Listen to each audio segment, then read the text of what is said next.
Hey everyone, welcome back. We're doing a deep dive into stress and how to cope with it. We got some really good sources for this one. We've got Family Stress and Coping, Managing Stress and Anxiety, a guide for parents and guardians, Stress and Parenting, and Stress Management for Parents. Just looking at these titles and the stuff in here, one thing that really stood out to me was this idea of just always feeling exhausted. Like, you know that bone-deep tiredness that just never goes away? Turns out that can be a really sneaky sign of stress. So that's one of the things we're going to unpack today. Yeah, that constant fatigue is definitely something that's often overlooked as a symptom of stress. And I think it's interesting how, we tend to think about stress as being this purely negative force. But Family Stress and Coping actually explains that stress is really just our body's natural response to any demand for change. It's that fight or flight response that kicks in and floods us with hormones that are either getting us ready to face a challenge head on or run away. So it's like our internal alarm system is going off. But instead of a siren, it's just a wave of exhaustion, which is kind of counterintuitive, isn't it? I mean, shouldn't stress make you feel more energized? It does initially. Think about, your heart rate increases. Yeah. Your breathing quickens. Your senses sharpen. And all of that is meant to give you a quick burst of energy to deal with whatever threat you perceive. But when that stress becomes chronic, that's when our bodies really start to pay the price. Because you're on high alert constantly, and that's what can lead to that feeling of fatigue. Okay, so it's like our batteries are constantly draining and we never get a chance to recharge. Which I guess explains why even small tasks can feel so overwhelming when you're chronically stressed. But I'm curious about something. Because Family Stress and Coping also mentioned that a moderate amount of stress can actually be beneficial. Is that right? Absolutely. If we never experienced any stress, we probably wouldn't have the motivation to achieve much of anything. So that little burst of adrenaline and cortisol, it can help enhance memory formation, it can boost alertness, and it can even help us perform better when we're under pressure. In fact, the authors of this source even suggest that stress can strengthen our immune system in the short term. And it's that whole rise to the occasion feeling. So a little bit of pressure can actually sharpen our minds and help us perform at our best. It's like, I don't know, like when you accidentally hit reply all on an email. And suddenly you have this jolt of energy to try and fix it. Exactly.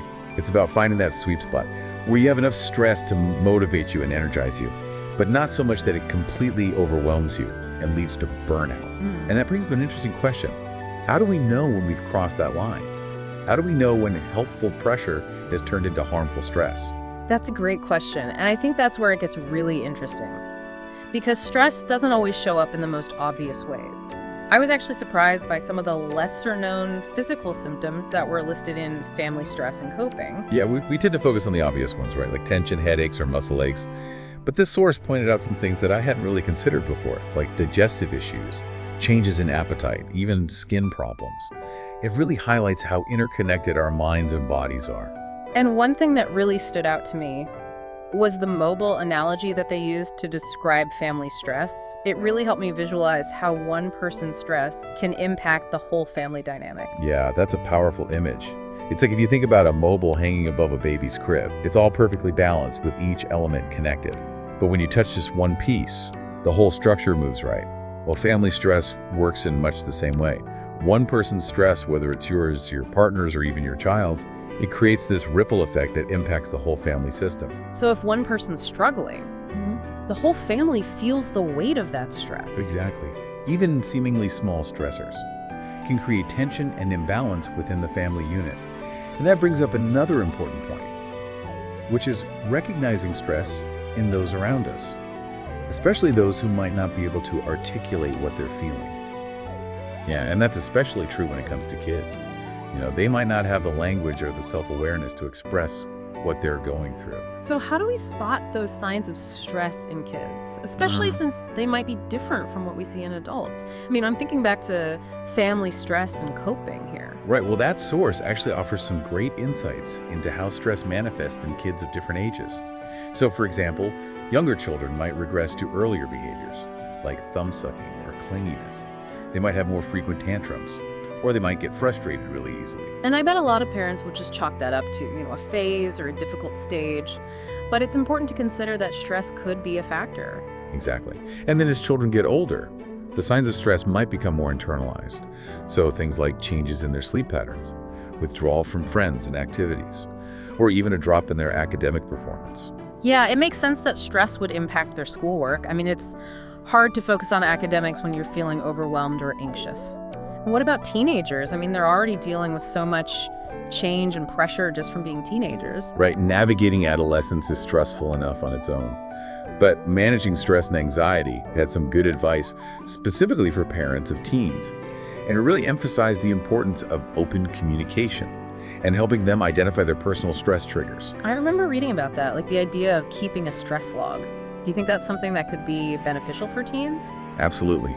Encouraging teens to track their moods and identify the situations that trigger stress for them, and even notice any physical symptoms they experience, that can all be really empowering because it helps them become more aware of their own stress patterns. And then they can start to develop coping strategies. The source even suggested involving them in brainstorming solutions, which I thought was a really great idea because it gives them a sense of agency over their stress. Right, so instead of just telling them to calm down, which never works, you're actually giving them tools to manage their stress proactively. Oh, and speaking of tools, I was really intrigued by that advice about leaving phones out of the bedroom. I think I picked that up from Managing Stress and Anxiety. Oh yeah, that's a great one.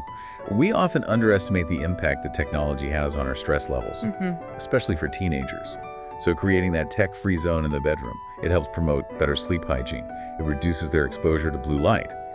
And it minimizes those late-night social media spirals that can fuel anxiety. It's like creating a sanctuary for rest and rejuvenation, which I think we could all use a little bit of. But okay, so we've talked about recognizing stress, but what about actually coping with it? What are some practical strategies that can help us manage stress in the moment? You know, when those feelings just become totally overwhelming. Well, Stress in Parenting has this really fantastic list of 10 immediate stress relief tips. And some of them are surprisingly simple but effective. Oh, I remember that list. One that really stuck out to me was the one about yelling away from your kids. I actually laughed out loud when I read that because it's so true. I've definitely done that before. You know, just stepping outside and letting out a good yell to release some frustration. It might sound silly, but there's actually a physiological basis for that. Intentionally vocalizing our frustrations can help regulate our emotions, and it can reduce those feelings of overwhelm. It's a way to discharge that pent-up energy in a way that's not harmful. So it's like a pressure valve. But instead of exploding on our loved ones, we find a safe outlet for those intense emotions. I also loved the reminder about forgiving ourselves. I think as parents, we put so much pressure on ourselves to be perfect, and that guilt can be a huge source of stress. Absolutely. That source really emphasizes the importance of self-compassion. We all make mistakes, and beating ourselves up about them only adds to our stress load. It's about acknowledging our imperfections and extending that same grace to ourselves that we would offer to a friend. And sometimes that's the hardest part, being kind to ourselves. But it's so crucial for managing stress effectively. But okay, so beyond those quick fixes, we need those long-term strategies for building resilience too, right? Those strategies that help us navigate those inevitable challenges in life without feeling completely overwhelmed.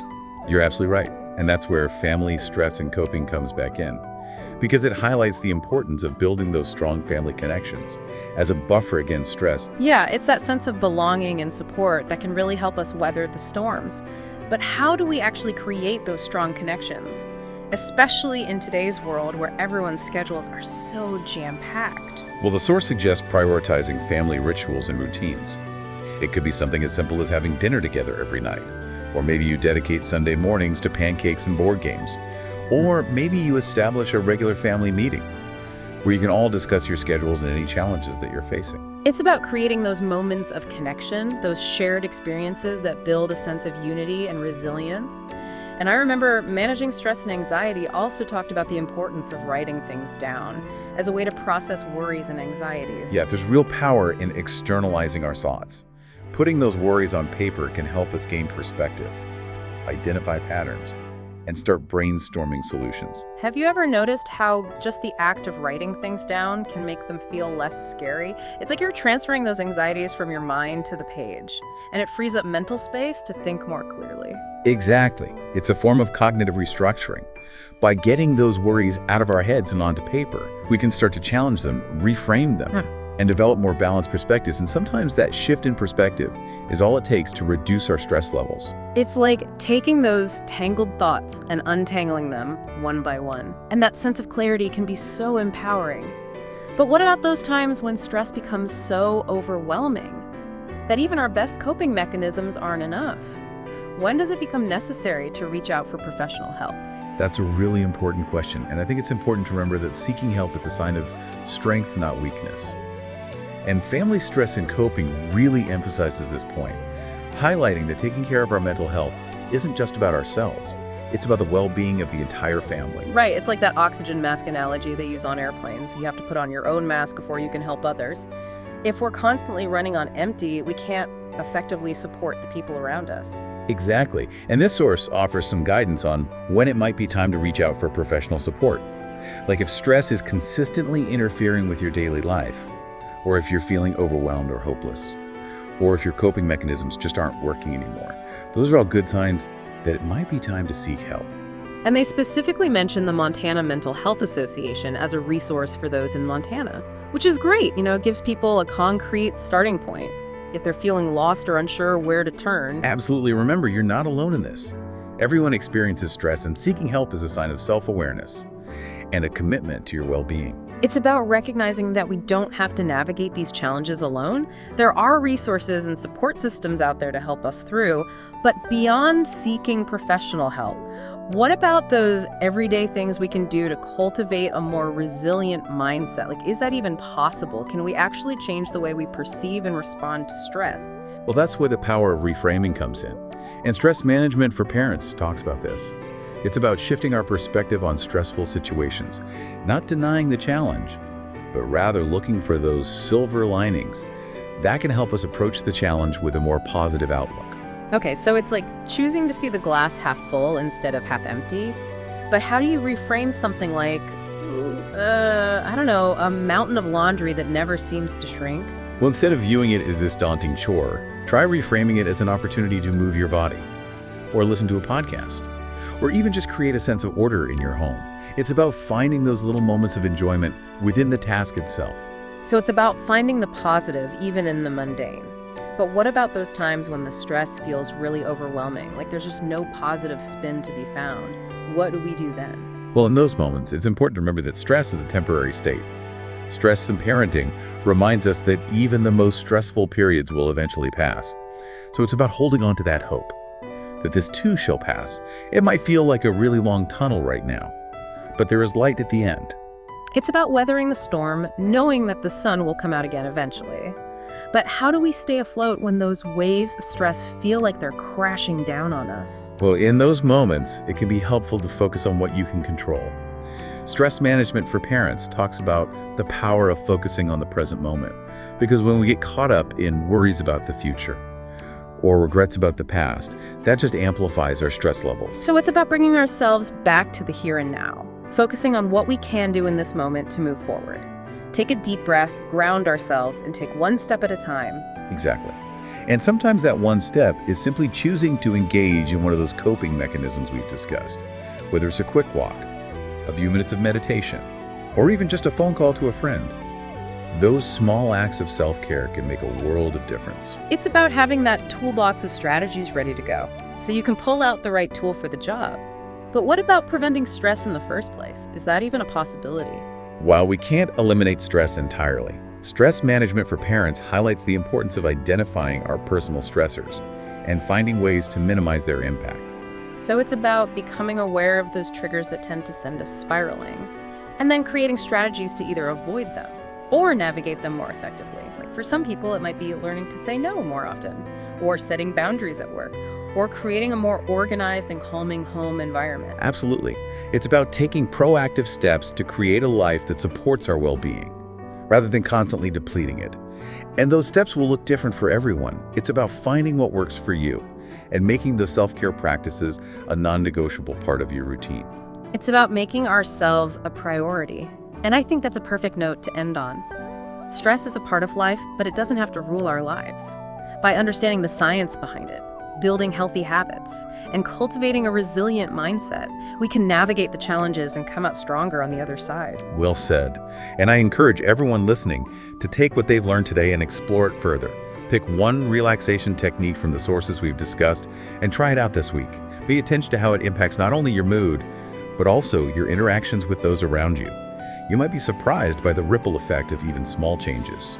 And remember, this deep dive is just the beginning. There's a wealth of information out there on stress and coping mechanisms. Keep exploring, keep learning, and most importantly, keep sharing your insights with others. Because the more we talk about stress, the less power it has over us. Thanks for joining us on this deep dive, and until next time, keep seeking those aha moments.